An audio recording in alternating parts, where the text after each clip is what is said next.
Joko Wahyudi bantah semua tuduhan Bambang Tri. Bangsa Indonesia menagih janji tembak kepala Bambang Tri jika dalam waktu 3 kali 24 jam tak mampu membuktikan ucapannya. Bahwa ijazah Jokowi palsu SMA-nya, kalau saya nggak bisa buktikan dalam waktu 3 kali 24 jam, tembak kepala saya. Tembak kepala saya. Dalam video yang diunggah Bambang Tri itu disebutkan bahwa Pak Joko Wahyudi ijazahnya Pak Joko itu dipakai oleh Jokowi. Pak Joko yang lain nih, Pak Jokowi gitu ya. Nah itu piye Pak? SMA itu sama sekali nggak punya ijazah Pak Jokowi itu. Yang dipakai itu ijazahnya Joko Wahyudi.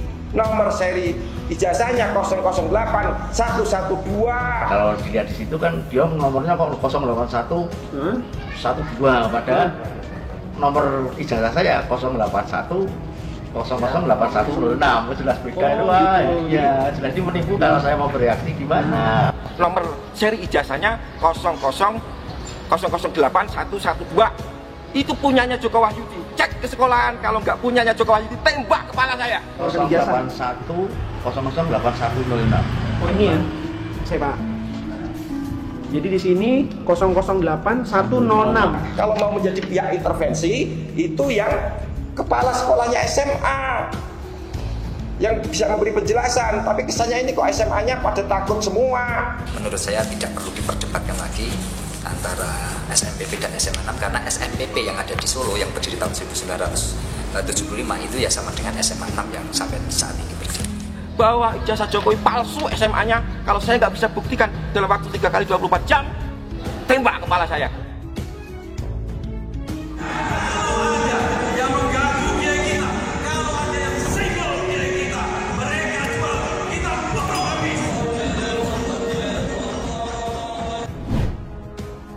Kasus tuduhan ijazah palsu Presiden Jokowi yang dituduhkan oleh Bambang Tri yang didukung dan diramaikan oleh kadrun-kadrun pendukung Anies Baswedan semakin kesini nampaknya semakin menunjukkan titik terang. Kadrun-kadrun yang sedari awal sangat getol mendukung dan percaya 100% dengan apa yang diucapkan si Bambang yang selama ini mereka yakini itu sebagai informasi yang datang dari langit sehingga mereka wajib mempercayainya. Nampaknya mereka kini mulai kecewa dengan kenyataan-kenyataan yang ada. Kebohongan Bambang Tri mulai terkuak setelah teman-teman Presiden Jokowi mulai muncul dan membantah semua apa yang difitnahkan oleh Bambang Tri kepada Presiden Jokowi. Tidak terkecuali dengan Joko Wahyudi. Dia yang selama ini diseret namanya oleh Bambang Tri sebagai orang yang ijazah SMA-nya dicuri oleh Presiden Jokowi. Baru-baru ini pun muncul dalam Kompas TV setelah reporter Kompas TV berhasil menelusuri keberadaannya. Hingga akhirnya kebenaran pun mulai terungkap bahwa Bambang Tri memang seorang pendusta besar yang saat ini dia menjadi senjata bagi kadrun-kadrun untuk membuat gaduh negara.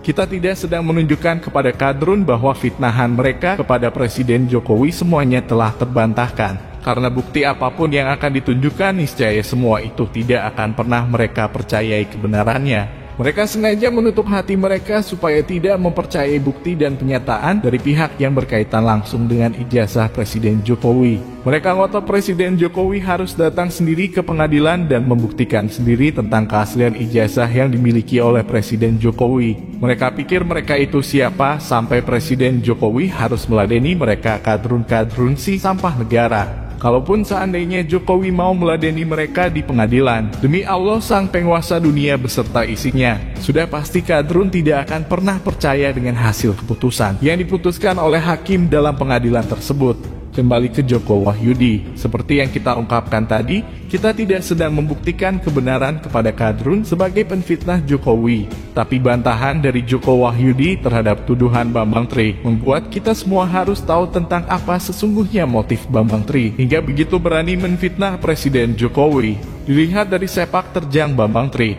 hanya ada dua kemungkinan kenapa dia melakukan hal tersebut. Yang pertama, dia hanya wayang dan ada aktor intelektual di belakang Bambang Tri. Mengingat cerita dari Joko Wahyudi yang mana beberapa bulan sebelum isu ini muncul, ijazah dia pernah ditawar 10 miliar oleh seseorang. Sebelum dibantah oleh Kadrun, kita tegaskan dulu, isu ijazah palsu Jokowi baru muncul setelah Bambang Tri keluar dari penjara dan bukan merupakan isu lama. Isu lama yang membuat Bambang Tri di penjara bukan tentang tuduhan ijazah palsu, melainkan karena buku Jokowi Undercover yang dia karang, yang isinya adalah menuduh orang tua Presiden Jokowi bukanlah orang tua asli, dan menuduh orang tua asli Jokowi adalah seorang PKI. Jadi tuduhan ijazah palsu Presiden Jokowi merupakan isu baru, dan kemungkinan besar ada aktor intelektual di belakangnya. Jika melihat pengakuan Joko Wahyudi yang ijazahnya pernah ditawar 10 miliar beberapa bulan sebelum isu ini muncul. Kemungkinan yang kedua, Bambang Tri memang merupakan orang yang sedang mengalami gangguan mental tingkat dewa. Dan kita akan membahas kemungkinan yang kedua ini, karena kemungkinan yang pertama tidak cukup data untuk kita membahasnya. Perhatikan pernyataan-pernyataan Bambang Tri yang dibantah oleh pihak-pihak terkait ini. Ijazah SMA dia itu hasil nyuri dari orang yang namanya Joko Wahyudi. Nomor seri ijazahnya 0008112. Itu punyanya Joko Wahyudi. Cek ke sekolahan, kalau nggak punyanya Joko Wahyudi, tembak kepala saya. Kalau dilihat di situ kan dia nomornya kok 081 12, padahal nomor ijazah saya 081 0081006. Jelas beda itu. Ya jelas ini menipu. Kalau saya mau bereaksi gimana? Dari SMA sama sekali nggak ada ya? SMA itu sama sekali nggak punya ijazah Pak Jokowi itu. Yang dipakai itu ijazahnya Joko Wahyudi. Nomor seri ijazahnya 008112. Saya sangat yakin beliau tidak akan pernah minta bantuan kepada siapapun, apalagi kepada kami untuk membela kebenaran ijazah SMA 6 Surakarta yang dimiliki oleh beliau. Tetapi sebagai teman sekolah, bahkan saya sebagai teman sekelas dari kelas 1 sampai dengan kelas 3, saya harus meluruskan dan mengklarifikasi berita-berita menyesatkan yang disebar oleh orang-orang yang tidak bertanggung jawab. Itu punyanya Joko Wahyudi. Cek ke sekolahan, kalau nggak punyanya Joko Wahyudi, tembak kepala saya. 081 0081006. Oh ini ya, saya Pak. Jadi di sini 008106. Bahwa ijazah Jokowi palsu SMA-nya, kalau saya nggak bisa buktikan dalam waktu 3 kali 24 jam, tembak kepala saya. Tembak kepala saya. Matikan aku ya Allah. Dalam kondisi kafir, Kufur dan mengenaskan. Perhatikan permainan kata Bambang Tri yang selalu menyajikan narasi-narasi ekstrim ketika menyampaikan tuduhannya. Ada semacam pemaksaan dalam narasinya yang memaksakan logika berpikir orang lain supaya mempercayai ucapannya. Seperti ketika dia berkata tembak kepala saya kalau salah, hingga bersumpah atas nama Tuhan dan di bawah kitab suci Al-Quran untuk membuat orang lain percaya dengan ucapannya. Itu jelas menunjukkan psikologi seseorang sedang tidak dalam keadaan yang baik-baik saja. Dan kalau kita mau menuruti hawa nafsu kita sebenarnya berhak menagih janji tembak kepala Bambang Tri. Karena sejak video tersebut dibuat hingga saat ini, dia sama sekali tidak mampu membuktikan tuduhannya.